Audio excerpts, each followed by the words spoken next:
Hello, how are you doing? Today is Thursday, February the 6th, 2026. This is Wes Fryer, and I want to talk about 6 things we can do right now. As I record this in early February of 2025, it's almost impossible to turn on the news of any kind, whether that's broadcast television or social media, and not be overwhelmed. There are so many things happening right now, and whatever your political persuasion might be, it's hard to keep up. There's a lot that's going on. And while there are a number of people, like, I don't know, maybe half the country, real excited about many of these changes, there's like half the country that is very upset and traumatized. And so, in the particular context that we find ourselves with rapid change and a lot of trauma happening around us, even if that trauma is not happening to us at the moment, it's really, really important that we take some steps to safeguard our health and to protect ourselves and our community and to advance the values that we believe in. And so in this post, I want to share 6 specific things.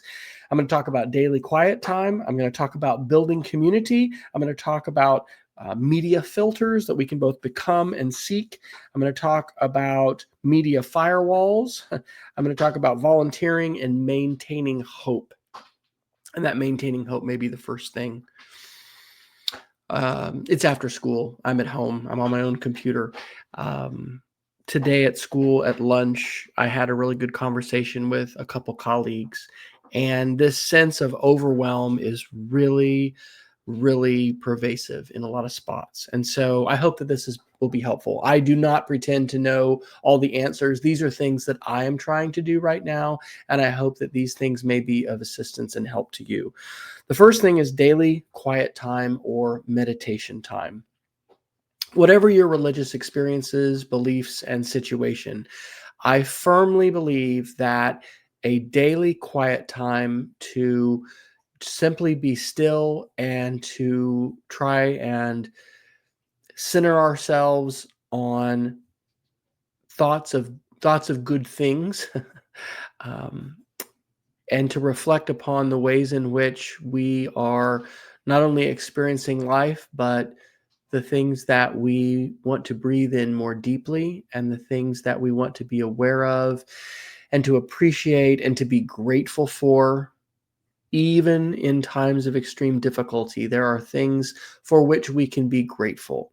And that can be hard and challenging to do, but centering ourselves in that kind of a quiet time and a meditation time and a time of thanksgiving and gratefulness can really set a good tone for the day. I follow Jesus Christ. I believe that Jesus calls me to love my neighbor. I believe that Jesus' love is for everyone.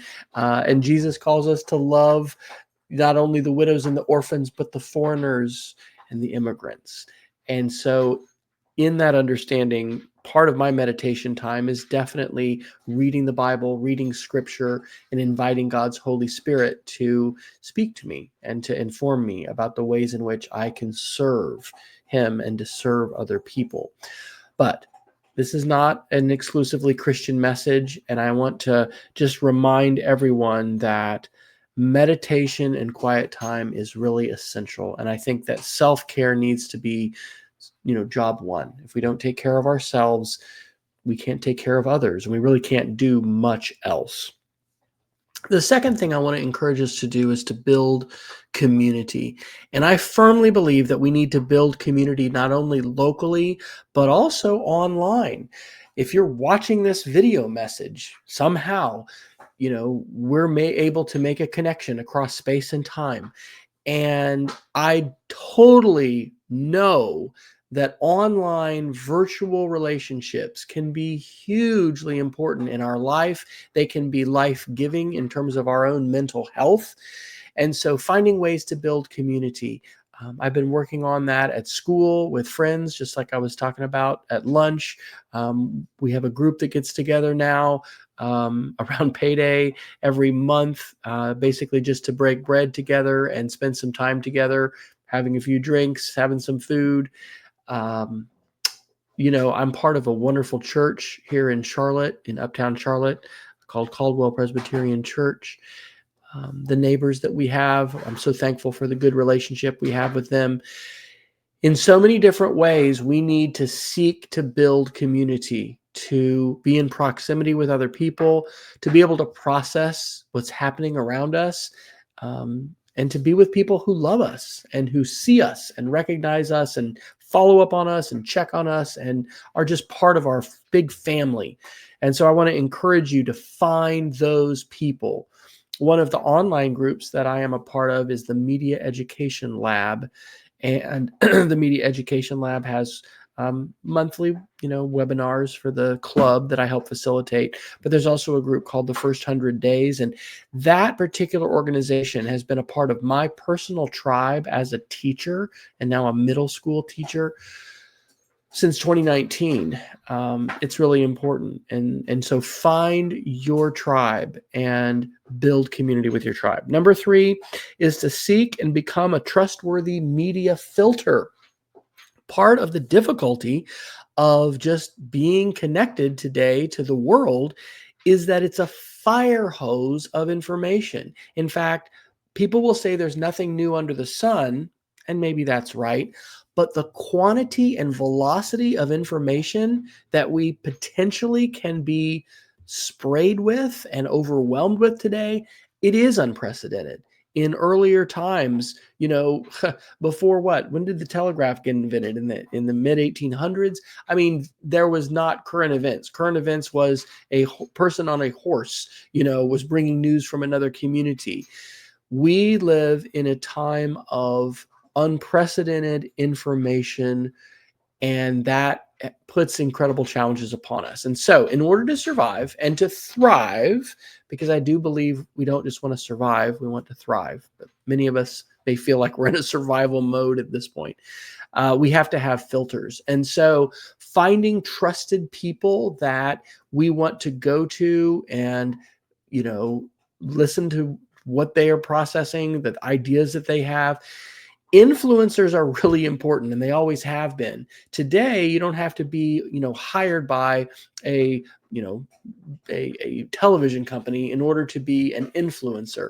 And so I would encourage you, as you find trusted voices. I mentioned in my last update for Dangerous Ideas with Wes Fryer, Heather Cox Richardson. She's a historian and an author and somebody who is writing regular updates about current events and things as they apply to us as citizens. She's somebody that I consider to be a trusted source. There's many more. I would hope if I could be a trusted source for you, that would be great. But the point is, each of us needs to identify those trusted sources and then share them, because as we find those trusted sources and those filters, as we recommend a podcast, as we recommend a book or a YouTube channel or a video or whatever, those kinds of recommendations can be extremely helpful. They can be transformative. My life has been transformed by books that I've read. And why did I learn about, or how did I learn about those books? It was because someone recommended them to me. So seeking and becoming trustworthy media filters. Number 4 is establishing personal media firewalls. And I actually did record a separate Wisdom with Wes episode, and I'll link that in the description of this video if you want to check that out.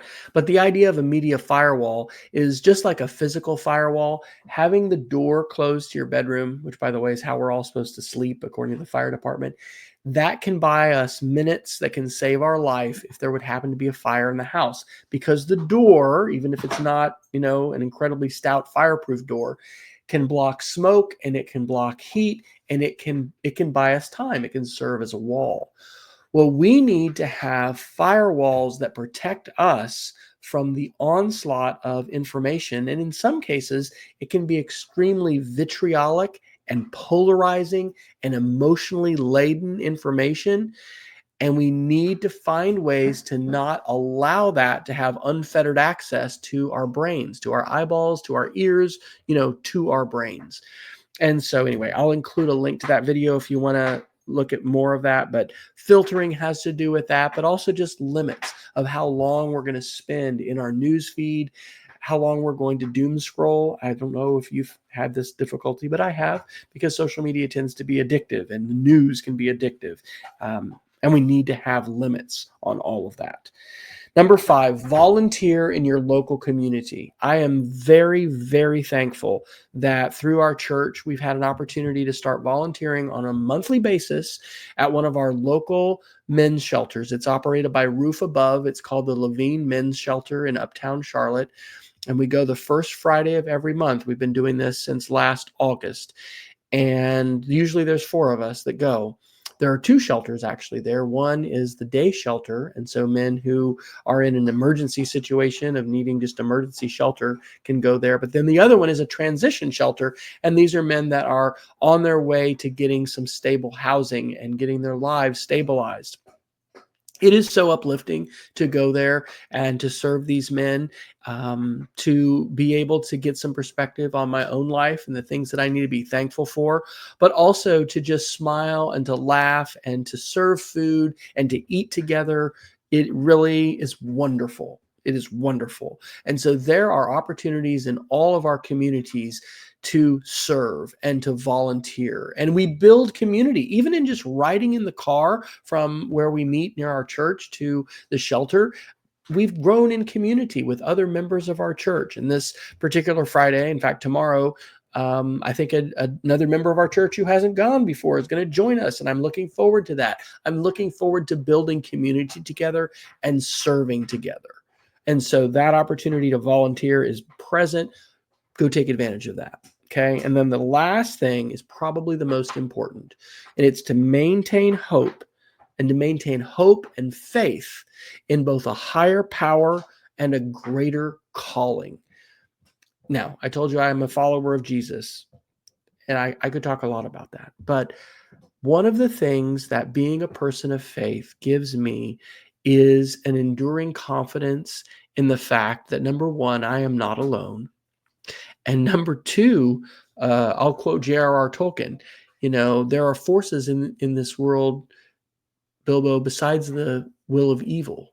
That's Gandalf, I think, talking in Moria to Frodo. He's not talking to Bilbo. He's talking to Frodo. I love that that little dialogue and that.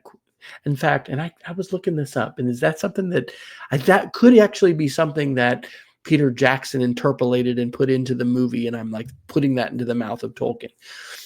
But that idea that is encapsulated there, we are not alone, and there are other forces in this world that are at work.